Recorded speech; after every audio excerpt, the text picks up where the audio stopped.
Welcome back to episode 5 of Vlogmas. So we are definitely within, we are doing this thing. I hope that you are enjoying the content and you are catching up. So I thought, as a way to continue to celebrate a year of being on YouTube, I should share my reflections looking back. I think December is such a lovely time to look back at where you are and where you come from, and also it gives you an opportunity to be grateful, and also an opportunity to fix what you believe that you are supposed to. So I'm sharing some of the mistakes I believe that I have made, some of the mistakes that if I was having a do-over, I was going to definitely do this. So if you are here and you are watching and you want to start a YouTube channel, or you have already started but you're still at the beginning, I hope that this is going to help you. So the first thing that I would advise you to do, have a niche. I know, I don't believe that I'm actually saying that you should have a niche. If you don't know what is a niche is basically having a topic or a subject that you will mostly be talking about or mostly showcasing. It's like having a category that you belong to, or a club or whatever. For example, maybe your niche is lifestyle, which means that you will be doing vlogs and showing us going out and doing all these things. Or your niche is education, where you will be informing us about different things. But that's the other thing. I struggled, and I'm still struggling with this concept of having a niche, because I believe that as people, we are so diverse. We are created by a diverse God. You know, we are not just one thing. I am not just a mom. I am not just a wife. I'm not just a friend. I'm not just a working woman. You know, I am more than that. There are so many things. And I think that is my struggle with having a niche, because sometimes it feels like it will limit you. Mara, I have observed that it might feel like it will limit you, but at the beginning, it helps you. The algorithm needs you to have a niche. It is not nice sometimes, but that is the reality. You need to have a niche so that the algorithm will be able to push you, and it will be able to know what kind of content you are doing. Someone might be asking, Joey, what is your niche? I can hear. I don't have a niche yet. I'm still trying to figure it out. With my Instagram, my niche is parenting. I think it's parenting and motherhood and unlearning. Yeah. So with YouTube, I'm still trying to figure it out, but I think I'm going there. I'm going to get there. Yeah. So definitely get a niche. Decide what is the main thing you want us to get when we come to your channel. What is the main thing you want us to know when we get to your channel? If I'm going to refer someone to your channel, what should I say? I'm going to give an example of Amina Gill.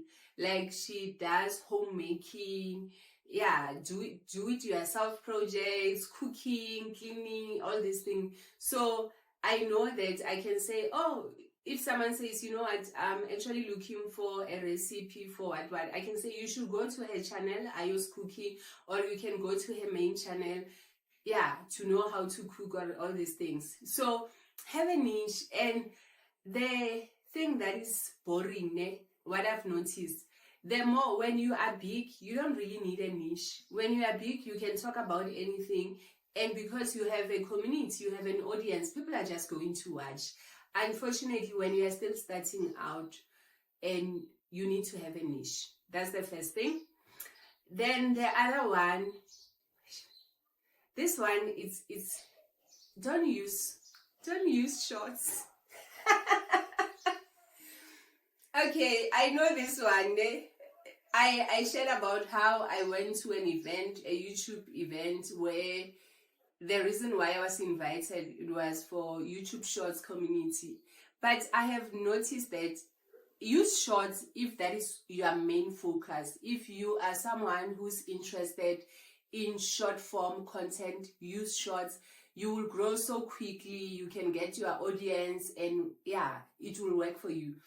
Mara, if you are someone who wants to do long form content, sometimes, and this is my experience personally, my experience is that most of the time the people who came to my channel for the shorts, they don't really watch the long form content. And then now, yes, I post shorts, but I want people to be here for the long form, because the long form, that is where I actually share more. So yeah, that is why I said it's tricky. I'm grateful for the growth that shorts has enabled me, but at the same time, I'm still trying to find a way of how to make them work for me.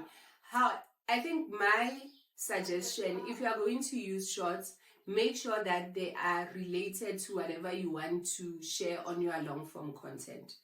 For example, if you are going to talk about parenting, let your shorts talk about parenting. But the reality is that most people are not, your videos are not going to blow up if you are talking about that, unless you make them funny. Then if you are not that person, because now I'm not about gimmicks and stuff, I just want to have straightforward conversation, and I'm not going to create drama so that I can trend or go viral. Take me as I am. I'm that person. You must take me as I am. Or if you are doing shorts of fashion, and I think that was my mistake. All my videos, my short videos, they are mostly about fashion. I'm just showing my outfit of the day. But when you come to my long form content, I'm not really about fashion. Yes, I will share plugs, or I will show my outfit in the video, but that is not the main thing. It's not like talking about 5 ways to dress, or 5 ways to wear a waistcoat, or I'm not saying 5 bikinis to buy. Like, do you get my point? So it would have been nice if when people come to my long form, they find that my main topic is about fashion, but my main focus is not on fashion. And it goes back to the issue of niching down. I wanted to speak about my love for fashion. I wanted to speak about my kids, my parenting. I wanted to speak about the healing journey, unlearning and healing. So it's a lot of things, because I'm a lot of things. We are all a lot of things, right? Let me know if you are already creating content. Do you have a niche? What is your niche? And do you find it easy to stick to it? Okay, so I spoke about the shorts. So if you are going to do the shorts, please be intentional about how you incorporate them into your videos. Then one of the mistakes I did was that I really thought everyone was going to love me because I'm lovable. But I am lovable. Yeah, but I think one of the mistakes I did was that I thought I'm going to get instant support, and I thought I will get genuine support, But unfortunately, the reality is that sometimes you will have, most times you have to work for, most of us, let me say most of us, you actually need to work for that support. You actually need to put yourself out there. You need to put yourself out there, make connections with other people, and also you need to leave a room for disappointment. Sorry, the reason why I'm saying that is that unfortunately in life, this is real life as much as it's online. Just because sometimes you don't get what you give, sometimes just because you are a nice person, it does not mean that people are going to be nice back to you, or those specific people. So yeah, I came here thinking that, you know what, I have a community from Instagram, and I'm going to be here, and my community will be here to support me. It does not work like that. I shared previously on TikTok, I have like 13,000 followers. Thank God for them. Mara, on YouTube, I don't have that. So it is not automatic that just because you have a large following somewhere, they are going to migrate with you. And I'm learning that people want different things from content. So just because someone loves your content on TikTok, it does not mean that they are going to love your YouTube content. And I know, Bora, because it feels like we must keep on working, now I get tired sometimes because it's like you must always be building, you must always be starting from the beginning and everything else. That was my mistake, and I continue to learn from it. Then I think the other mistake that I have made on my 1 year journey is that I waited too long to start. Yeah, I waited too long to start. I could have started, I'm celebrating 3 years on Instagram this year. Is it 3 years or 2 years? Yeah, it's all good. Mara, I could be saying the same thing. I don't listen. Sorry, that's Siri. I'm not talking to you. Okay. Huh? Guys, so yeah, I was saying that was so weird. The technology. So I was saying that I could have started when I started on Instagram, but I kept on postponing. I kept on being afraid to start because it looked so complicated, and I was comfortable where I was, you know. So one of the mistakes I did was waiting too long to actually start. So please don't be like me. Just start. Don't overthink it. Don't overanalyze it. Don't do too much research. Ne? Don't watch too many videos of how to do it and what, because sometimes instead of helping you, they are going to overwhelm you. So just start and you will figure out things as you continue. Like one of the things I was afraid of was editing, until Oki was like, okay, mom, I can help you. But now I'm actually doing it with him again, and I'm realizing it's not that bad. I'm still not perfect, but it's not that bad. And I love that I can actually share my story. I can decide that I want the video to go this way, you know. So that is the other mistake that I hope that you will not do. So just start and put yourself out there. You know, you've got nothing to lose, and if it doesn't work out, why not? And if you are like me and you feel like maybe you took too long before you started, forgive yourself. Forgive yourself for not starting when you thought you were supposed to. And trust that the Lord knows why you had to start right now. And trust His timing for you and your life, you know, because sometimes we can be so hard on ourselves. I remember I was like, when I hear people who are like, I started during lockdown because people were home and more people watched and it blew up. And I'm like, yeah, that could have actually worked. I should have started during lockdown because everyone was home. But when I think about it, like lockdown was so nice for me, guys. Okay, besides everything else, but lockdown was a blessing. I was home, I was not working, and Habi was also home. It was such a lovely time. We were connecting as a family over food, over everything. And I think it was not going to be the right time for me to be busy with YouTube. Gary, I'm one of those people, once I start, I start. And sometimes, as good as it is, it can be a problem. So I'm just going to share. I started with my phone, so you can start with your phone. You can buy all the fancy things later on. I'm still using that phone. And one of the things, and everyone will share it, especially the big YouTubers, is that wipe the screen of your phone.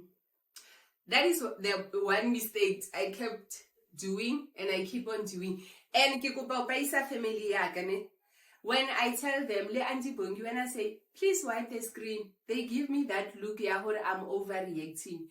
But I have noticed that wiping the screen, it makes such a difference. So sometimes that little thing, little action of wiping the screen, it makes a huge difference. And I think one of the mistakes I also made was not learning how to record.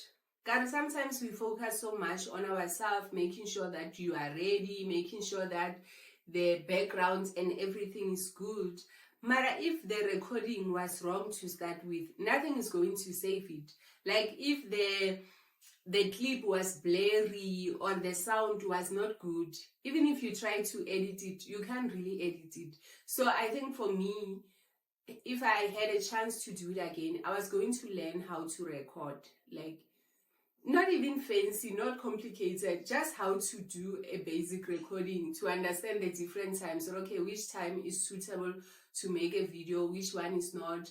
When the light is good, the sun, the natural lights, and all these things. So I think those basics, they really do make a difference.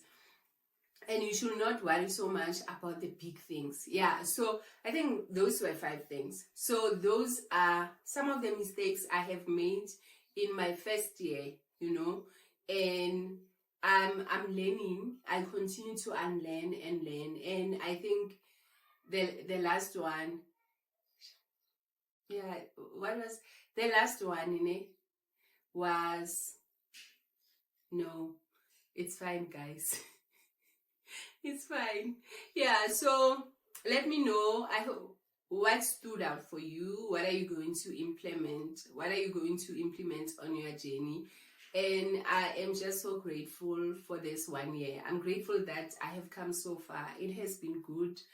And thank you so much for supporting me, for being here. And thank you for those people who are able to say, you need to fix this. Maybe you can do this in a different way. Just a practical example. Remember, I was speaking to Mali Sedi that my issue with vlogs is that I'm not comfortable when I'm recording where there are people, because I feel like I'm invading their privacy. And she was like, why don't you record when you are home? Why don't you record doing your things in the house, And I've been doing that, and I'm enjoying vlogging so much right now because I'm doing it according to who I am, I'm not trying to be someone else. I'm just being Joey. And me being Joey is what's been happening in my vlogs, showing you my life, showing you my family, sharing moments with my kids. And I think I'm showing how I parent practically and how I do things practically, which is the way I am. So thank you so much, guys. I hope that you enjoyed this. Don't forget to like, to comment, and to subscribe. Bye.